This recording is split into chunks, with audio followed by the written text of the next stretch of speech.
तो मैं आपको ये कोनी को हरे राम गोविंद गोविंद गोविंद इस कोनी को रटाऊंगा ना, ये बात बता रहा हूँ, इस बात जो वो भी है तरीका। वो बाद में जब आपको सब कुछ हो तो छोटी सी बात है वो, परमात्मा को देखना पाना मामूली छोटी बात, मामूली सी मन साफ हो जाए ना, किसी के प्रति साद्वेष नफरत नहीं है। और उसके बाद आप मन को इकट्ठा करना है, मन को इकट्ठा करते सिद्धि आ जाएगी। आप मन को इकट्ठा करना कोई तरीके से, कई तरीके हैं उसके, एक तरीका नहीं है, बहुत तरीका है। एक तो जप है, एक अजपा है, एक कुछ है, कोई कुछ है, मतलब अलग अलग तरीके हैं। तो गीता में तो उसको कहा है कर्मयोग। काम में लगो तो ऐसी लगो कि काम याद रह जाए और कुछ याद नहीं रहे, सिद्धि मिलेगी आपको उसको। बेटियाँ रसोई में बढ़ती हो तो ऐसा विचार कीजिए, बढ़ो अच्छा नहा धो करके साफ हो करके और मन साफ करके अच्छा खाना बनाऊंगी, आज घर वाले कैसे खाएं, बस खाने के सोचो कितनी डालूँ, इसमें इतना डालता हूँ, इसी तरह डाल की बड़ी फर्स्ट क्लास बनाओ, सब्जी बनाए, दाल बनाई दो, कुछ बढ़िया भी काम में लग रहे हो, कर्मयोग है। और बारी निकालती हो तो ऐसे तरीके से पोछो कोई चीज़ नहीं रह जाए। और जब कपड़े धोते हो तो कपड़े को बिल्कुल अच्छी तरह धोया जाए, मन लगा दो उसमें, मन लगा दियो सिद्धि मिल जाए, आपका मन इकट्ठा हो जाएगा और आपकी विल पावर बन जाएगी। सोचो कि भाई होगा। मन को इकट्ठा करने के तरीके हैं ये, सुमन वगैरह तो बताए। तो अलग अलग आदमी की प्रकृति अलग अलग होता है। वो पहले कर्मयोग है गीता में, काम जो करते हैं कहते कर्मयोग कर दो, कर्म से मन पवित्र हो जाता है, मन इकट्ठा हो जाता है, ईर्ष्या द्वेष के ख्याल निकल जाते हैं सब विचार, और मन पवित्र हो जाता है। तो काम है। फिर दूसरा कहते हैं भक्ति योग है। भक्ति बोले तो सारा जो कुछ नहीं कर सकता तो शरणागत हो, मेरे साथ है भगवान, मेरे साथ है राम, मेरे साथ है देवी साथ है, कोई गुरु दान कराए गुरु जी मेरे साथ है, कोई जीवन तर मानते दिया मत मानो आदमी है तो मानो वही है, वो पौर अकाद नाम वही है, क्यों मैंने बता दिया सबके अंदर वो है। तो आप ये समझो गुरु आदमी को नहीं कोई, ये तो कहते हैं लोग। कमजोरी मत देखो उसकी, फिर आज का आदमी पढ़ा लिखा है बुद्धिमान है, कमजोरी देखे न रहे को नहीं, इसलिए उसके लिए दूसरे तरीके। तो पहले दर्जे में इष्ट बढ़ाओ, कोई इनको सारा बढ़ाओ, राम का बढ़ा लो, कृष्ण का बढ़ाओ, देवी का, वो बोले कि नहीं कहेगा, वो मूर्ति बोल सकती आपकी है। और जीवता को बढ़ा लोगे तो वो ज्ञान भी देगा साथ साथ, और नहीं देगा तो परमात्मा आपको वहाँ ले जाएगा जो ज्ञान देने वाला मिले। परमात्मा साथ ही ना आपको वहाँ ले जाएगा जहाँ आपका काम होना है। आप फिक्र मत करो, आपका अंग संग है। तो आज आपको बता रहा हूँ कि परमात्मा कहीं दूर नहीं है, वो बोले है ना अंदर वही है, पर इसको हमको पता नहीं है। इसको मालूम करना हो तो आप पूछने के लिए तो आए नहीं हैं, और नहीं मैं बताने के लिए आया हूँ। पर ये डॉक्टर कमला जी के साथ आता हूँ तो इसने मुझे एक दिन कहा कि आप इतना जानते हो, लोगों को संस्कार तो दे दो, लोग कहें नाव कौन दे, दाव कौन दे, शायद कदे उसका संस्कार आ जाए तो उसको पता इधर ध्यान करो, ये चीज़ लेनी चाहिए, इधर करो। अब यहाँ आए हो, ये मेरे को मनोज नहीं बुलाता, यहाँ पर तुम्हें बुलाता नहीं, ये सब कुछ कह कर मन करनी पड़ती है बात। ये सत्संग जो आता है ये आया यहाँ पर, तो अज्ञान मन बता दिया क्या पर, तो सोचने का अज्ञान। दूसरा आपको बताया कामुकता का है कि संतान उत्पत्ति के लिए कामुकता है, बाकी नहीं है स्वाद के लिए। स्वाद के लिए क्या चीज़ है, इधर आ जाओ, इधर माथे के बीच से ओम के स्थान से थोड़ा ऊपर की तरफ करोगे, सफ़ेद रंग का प्रकाश है। कौन देखेगा? जिसका शारीरिक मानसिक ब्रह्मचार्य ठीक है वो, जिसका नहीं है मेंटेन कर लेना। और ब्रह्मचार्य खो देगा तो नहीं कर सकते, ध्यान करोगा पागल पढ़ने की बातें करोगा, फिर जोर पड़ता नहीं। ध्यान की एकाग्रता है, तो एकाग्रता से अनुभव कर लो। आपको एकाग्रता का तरीका ये है, अब गौर से सुन लेना। नाम नाम आप करे हो, नाम तो आ गए, नाम रहे चौथे पद माई, ये ढूंढे त्रिलोक की माई। वो भगवान का नाम जो चौथे पद में अनुभव आएगा। चौथा पद क्या है? शरीर। शरीर में जब तक आपको होश है नाम पर नहीं जा सकते। फिर मन के बाद मन उधर रूप आ जाते हैं, रंग आ जाते हैं, जो कुछ आप देखते हो अंदर, जो गुरु का देवी का रूप प्राप्त आ जाता है, जो रूप रंग वगैरह आते हैं वहाँ भी राम नहीं है। उससे क्या कर मन तरह तरह की रूप शक्ल देखो, सिद्धि आ जाएगी। क्यों मन इकट्ठा हो गया ना, सोचो भाई हो जाएगी। उससे भी निकलो, उससे निकले बाद कहाँ आत्मपद में जाओगे, प्रकाश में, जो आनंद वाली है। वो प्रकाश को देखते हो, आनंद लेते हो, बहुत अच्छा। उसमें भी नहीं है, क्योंकि जिस दिन प्रकाश आ गया उस दिन तो खुशी हो जाओगे, और जिस दिन प्रकाश नहीं आएगा साधन में तलमलाओगे। तो इससे भी निकलो, जो हमेशा खुश रहने वाली चीज़ कहाँ, इससे आगे। इससे आगे जाओगे तो बच्चे का ताड़वा जहाँ टिप टिप करता है ना, यहाँ पर छोटे बच्चे का, उस जगह पर आएगा। इसको अलग कहते हैं, वो साधु महात्मा अलख निरंजन कहते थे। वो अलग क्या है कि उसको देखा नहीं जा सकता, न उसको छुआ जा सकता है, वो सिर्फ अनुभव किया जा सकता है। अब आपको अनुभव क्या है, बात आ गई ना, कई बेटियों में बता नहीं अनुभव है कि उसको देख लो, समझ जाओ। जैसे मैं गुड़ खा रहा हूँ, आप मुझे कह रहे हो क्या कर रहे हो, मैं कह रही गुड़ खा रहा हूँ। आपको कैसा है, मैं कहूँ मीठा है बहुत। आपको खंड जैसा है, नहीं भाई जलेबी जैसा है, आम जैसा है, घी जैसा, मतलब जितने नाम लोगों में बोलूँगा नहीं, क्यों गुड़ का स्वाद तो गुड़ में है। तो गुड़ का स्वाद अगर मैं लिखना चाहूँ तो नहीं तो लिख सकता हूँ, और नहीं मैं बता सकता हूँ। तो फिर मैं क्या करूँ, एक डली तोड़ के बोले आप लो, इसका नाम अनुभव है। वो आपको करा दूँ, दिखा दूँ, समझा कि नहीं बात। तो मैं जो भी आपको अनुभव की बात बताऊंगा वो है कि अनुभव कर लेना और किसी अनुभवी से कर लेना। क्यों, मैं तो कोई गुरुवाई करता नहीं हूँ, न मेरे को आश्रम है, न कोई महात्माओं ने कुछ लेना है। मेरे को तो हुक्म आया था गुरु जी का कि तेरे को उम्र में, छोटी उम्र में, यंग ऑफिसर था मैं, बताया ना 1940 में गया था युद्ध के अंदर, तो छोटी उम्र में था। तो उस वक्त क्या कर मेरे को संस्कार मिला, उसके अनुसार मैं इस अध्यात्म की तरफ चला। पहले दिन गुरु जी के पास घर जाते जाते रिलेटेड हो गया अनुभूति। पर वो आदमी हर एक के साथ नहीं होती। मेरे तो कोई भी हेरा फेरी जानता नहीं था, 420 का पता नहीं था, छोटी उम्र थी, गांव का आदमी था, ऑर्डिनरी आदमी था, किसान परिवार से पैदा हुआ, किसानों के अंदर था, कहाँ ज्ञान होता है। वो पहले दिन गया, कोई प्रारब्ध कर्म थे, अनुभूति होगी। वो परचम मैंने भेजा, पढ़ता यही बात का भेजा है तब को पढ़ता कौन समझता उसको। मैं परचम ये लिखा कि मेरे को ये ज्ञान क्यों जो बताते ध्यान है, जो कई सालों तप करने के बाद मिलता है, वो शुरू से गिफ्टेड हो, और इसीलिए मैं बांटता हूँ। तो उसको अनुभव करना हो तो क्या जगह बताता हूँ आपके योग की। अभी जरूरत आप इसके काम के लिए नहीं आए, और न मैं ये बताने के लिए आया हूँ आपको। पर मैं बताओ, डॉक्टर कमला जी कहता है कि ये कहती है बता दो, पता नहीं कोई किसी संस्कार आ जाए, संस्कार दे दो। तो संस्कार ये जो टिक्की लगाती हैं बेटियाँ हिंदू, ये खास जगह के लिए लगाती हैं। यहाँ पर जहाँ ध्यान करके जो कुछ भी करोगी, इसका ध्यान करोगी, राम का, कृष्ण का, देवी का, करते करते करते वो ध्यान बन गया आपका, तो आपको क्या अनुभव होगा। पीले रंग का प्रकाश आएगा, और टन टन जो मंदिर में घंटी बजाते हैं ना, वो घंटी बजे टन टन टन, पीले रंग का प्रकाश आएगा, और वो आपकी सिद्धि आ गया। आप अब जो सोचोगे भाई हाँ बात होगी। अगर आप पति का बुरा सोचोगे तो बीमार हो जाएगा पति जी, बेटे का सोचोगा नुकसान, नौकर का सोचोगे बुरा हो जाएगा, और अच्छा सोचोगे तो अच्छा हो जाएगा। तो इसके लिए यहाँ का अच्छा सोचने के लिए सत्संग है कि जिसका साधन बन जाए मन, वो किसी का बुरा नहीं सोचे, उसका बुरा होगा दूसरे का तेरा बुरा होगा। किसी का बुरा नहीं सोचे, उसकी सोच में तख्ती आती है और नुकसान हो जाता है। आप समझे ना बात। तो इसके लिए क्या था, पहले स्थान पर सिद्धि चाहते हो तो आपके अंदर है, कहीं बाहर जाने की जरूरत नहीं है, किसी गुरु पीर के पास नहीं है, किसी देवी के पास नहीं है। क्यों नहीं है, मैं जीवता जागता कहीं नहीं जाता हूँ, मेरा रूप जगह जगह प्रकट होता है।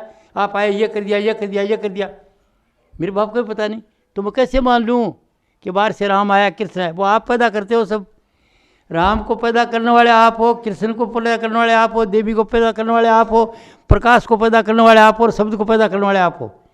जो आप में चौथी चीज़ है, ये बोल रही है, ये है वो, और ईश्वर अंश हो आप, वो शक्ति आप। तो वो आपके अंदर वो शक्ति है, और वो इस तरह से शक्ति को इकट्ठा करता जाओगा, मन पता चल जाएगा।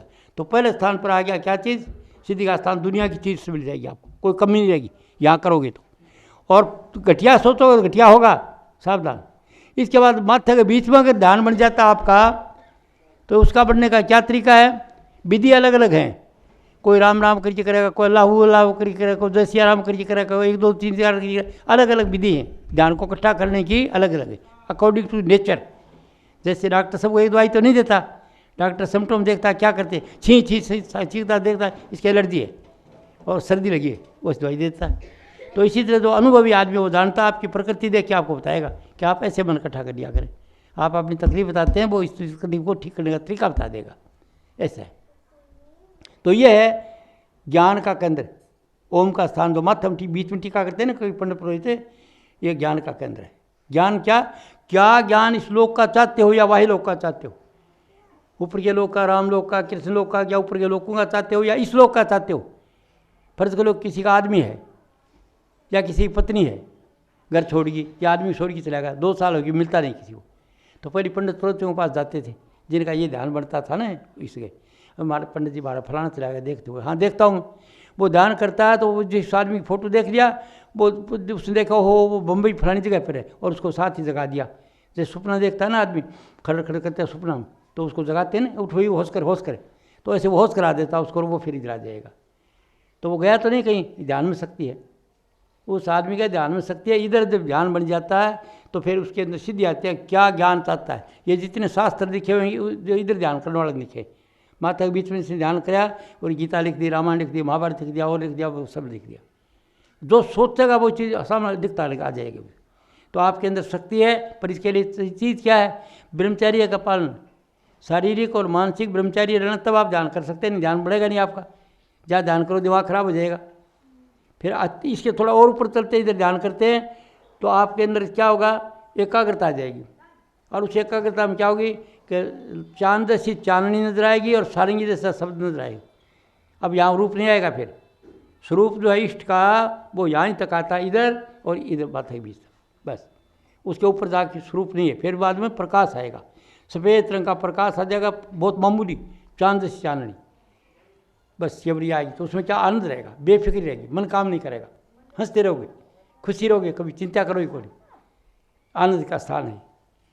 और कई साधु कहते हैं ना मस्त फिर रहा साधु, तो वो मस्ती तो आई कौन, साधु ने भांग पीना शुरू कर दिया, भांग पी के मस्ती में लेते रहे, तो ये जगह आ जाता है ना यहाँ मस्ती खुशी बेफिक्री रहती है, मस्ती रहती है, ये मस्ती का शब्द। इससे सारंगी का शब्द है और यहाँ पर सफ़ेद रंग का चांद चांदनी है।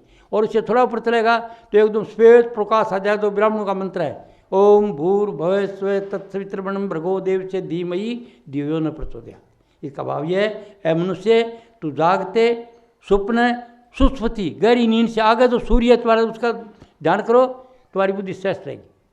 ये डायरेक्ट साधु परमात्मा से मिलते थे हमारे ब्राह्मण ऋषि मुनि, उनका साधन सीधा था, वो नीचे रूप प्राप्त नहीं करते थे। ब्रह्मचारी एक शक्ति थी और वो सफेद प्रकाश थी, वो आप देख सकते हो। उसमें क्या होगा, गजब का आनंद, बेस आपका अंदर बुद्धि शरीर तो सोचोगे भाई होगी। बिजनेसमैन हो तो बिजनेस करोगे, करोड़ों का लाभ, और कोई चीज़ जो इच्छा करोगे वैसे हो जाएगी। और मस्ती आश्रम बढ़ाओगे तो आश्रम बढ़ा देंगे लोग, आ जाएंगे, अपना पैसे खर्च करेंगे, ये करेंगे वो करेंगे, फिर चक्कर काट के इधर आएगा, जाएगा नहीं वो। तो फिर आगे का ध्यान क्या है कि यहाँ सफ़ेद रंग का प्रकाश, कई लोग हैं यहाँ पर, सतलोक कहते हैं इसको, और यहाँ पर जो हंस हैं, ये जो सूरतें हैं वो वहाँ पर काफ़ी हैं। प्रकाश का ही खेल है, सबका सब पूरा, और रिद्धि सीधी है यहाँ पर, और मस्ती खुशी है। यहाँ तक रहने वाला योगी हमेशा में वापस आएगा, 84 चक्कर से नहीं निकलेगा, जन्मेगा मरेगा। इससे आगे जब निकल जाएगा तो ये जो बच्चा का ताड़वा इधर आके ध्यान बढ़ेगा। और इसका शब्द है यहाँ अलग, अलग का शब्द है, अलग का यहाँ पर, और केवल एक नॉर्मल वो धुन आ रही है राम नाम की, ना राम नाम कहते हैं, राम नाम है तो राम नाम नहीं है, वो धुनात्मक है, धुन आती मीठी, और धुन को सुनने वाली या बोले यह चीज़ है अपने अंदर। और यह क्या चीज़ है, या आत्मा से अलग है चीज़। ये अभी कलयुग के संत कबीर, गुरु नानक, बट्टू, दादू, रायदास लोग कलयुग में संत हैं, उनने यही चीज़ को तलाश कराया है। तो सुरत से, मन से, आत्मा से आगे चीज़ है आपकी, जिसका नाम सुरत है। उसको चेतनता कह दो, होश कह दो, फर्ज कर लो। आप बैठे हैं इधर यहाँ पर और आप जागे, होश नहीं आपको, वो होश है, वो जो होश आएगा तब फिर काम होगा सब, चेतनता वो आपके अंदर है। अच्छा, वो आगे फिर सुनते सुनते चोटी तक का जो सफ़र है उसको अगम कहा है। अगमानी जिसका था नहीं, क्या मतलब उसको लिखा है, वो परमात्मा क्या है, अकय, अपार, अगाध, अनामी। वो अकय है, अपार है, कोई पार नहीं पार, अगाध है, उसकी कोई था नहीं ले सकता, और अनामी है वो आपके अंदर है। बोला नहीं है, ये उसका अंश है, तो आप सब उसके अंश हो, आपको मालूम है। आप में इतनी शक्ति है, जाओ हो जाए। देखिए मन कभी किधर कभी किधर कभी किधर भटकता रहता है, क्या सोचते, कभी गुस्सा सोच जाए, कभी अच्छा सोच जाएगा, बुरा सोच, इसे कामयाब नहीं। ठीक है ना।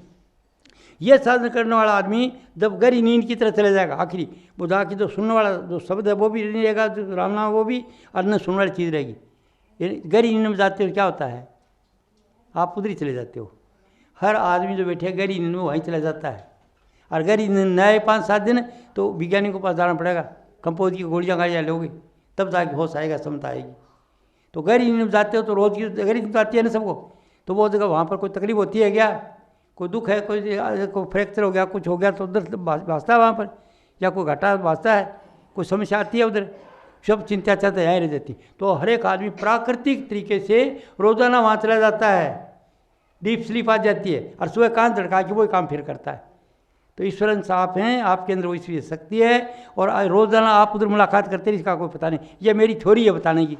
कई महात्माओं ने कहा सुन, पहली सुन, दूसरी सुन, तीसरी सुन, चौथी सुन नाम है, पर सुन कह दी, मैं आपको गहरी नींद कह दी। तो आप ईश्वर अंश हैं, मैं आपको प्रूव कर रहा हूँ कि गहरी नींद के अंदर क्या होता है, कुछ तकलीफ आती है आपको, कोई दुख आता है, और जो जय गहरी नींद आने के बाद फट कान झड़का के तो आप आज थक गए थे ना काम करते, फिर वो काम शुरू कर देते हो, कहाँ जाते हो आप, वहीं उधर चली जाती है सूरत, और वहाँ से शक्ति लेके इधर काम करती है। आगे समझ बात। और गहरी नींद में बताया योग का तरीका आपको, अब कलियुग सोचता है कि जीवते ही पता कर लो, वो मुक्ति का अनुभव जीते कर लो। मुक्ति का मतलब सबसे डिटेच कि कुछ नहीं, एक को ब्रह्मदूत नास्ती, उसका अनुभव कर लो इसमें। आप अनुभव कर लोगे ज़िंदगी में, और तो अनुभव करने का तरीका बता दिया मैंने, ये है। अब करना आपका काम है। अगर चाहते हो तो पहले अपनी दुनिया बढ़ाओ। पहली क्लास ये है, दुनिया जिसकी नहीं बड़ी वो कुछ नहीं करेगा। पहले अपनी दुनिया बढ़ाओ। आपके पास खाने के लिए अन्न की कमी न हो, रहने के लिए मकान की कमी न हो, और पहनने के लिए कपड़े की कमी न हो। तब मैं चपड़ चपड़ बातें कर रहा हूँ। क्यों कर रहा हूँ? कि मैं सेटिस्फाई हूँ, मेरे को अच्छी पेंशन मिल जाती है, ऑफिसर हूँ, अच्छा खाया, और जो मेरे डियर है वो सब अपनी रोजी रोटी खाते हैं सबके सब, तो मेरे को खाने पीने की कोई तकलीफ नहीं और कोई बात नहीं। गुरु की कृपा से फ्री हो रहा हूँ। और यह गुरु जी ने यह आज्ञा दे दी थी कि जाकि मेरी बेटियों को और मेरे बेटे सब अज्ञान में हैं, तो तू इस ज्ञान दे देना।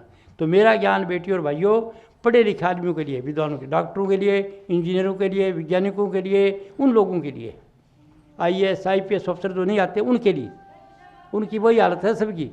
मैं राष्ट्रपति के पास रहा हूँ पहले के 2 साल, राजेंद्र प्रसाद के पास 1.5 साल फिर रहा हूँ, तो वही राष्ट्रपति साहब की हालत थी। जितने आते थे VIP उनकी सुनता रहता था, मेरी ड्यूटी हो जाती थी वहाँ।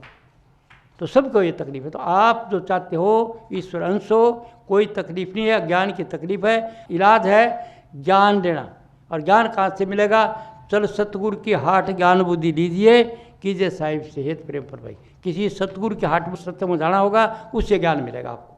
तो आप जो, मैं वो बात नहीं बता रहा हूँ, जो पहली गीता रामायण की आप पाठ से दो ना कथा, वो कथाकार नहीं हूँ वो, पर कथा पहली क्लास है, पहला कायदा है। बच्चा पहले कायदे मिल जाएगा, क्या फ़ायदा, आगे पढ़ना पड़ता है ना। तो आगे के ज्ञान बता रहा हूँ आपको। आप जो चाहते हो आप ईश्वर अंश हो, चाहो तो बन सकते हो। जो इच्छा करते हो वो चीज़ जाएगी, आपकी इच्छा होनी चाहिए भाई। और जो नहीं होती है वो बता दिया, वो अलग सत्संग है, 2 सत्संग और दिए जाएँ, जा समझाओगे। तो आज का मेरे ख्याल में काफ़ी हो गया।